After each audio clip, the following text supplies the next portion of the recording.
अस्सलाम वालेकुम। मेरा नाम डॉक्टर सुहेल ज़िया है। मैं बतौर eye specialist Maryam memorial hospital Peshawar road से मुंसलिक हूँ।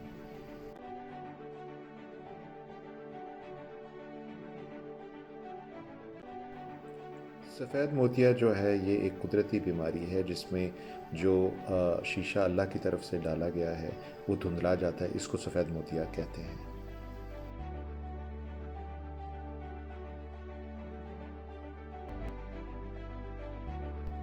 बुनियादी तौर पे मोतिया जो है वो उम्र के साथ या उम्र के बढ़ने के साथ होता है, लेकिन बाज़ औक़ात चोट लगने से, सोजिश से या मुस्तकिल बीमारी से भी मोतिया जो है वो हो सकता है।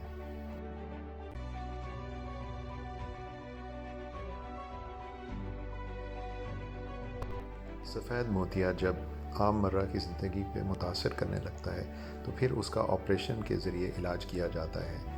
आजकल के जदीद इलाज में जो ऑपरेशन है उसमें ना चीरा किया जाता है और ना ही टांके लगते हैं और नज़र बहुत जल्द ठीक हो जाती है।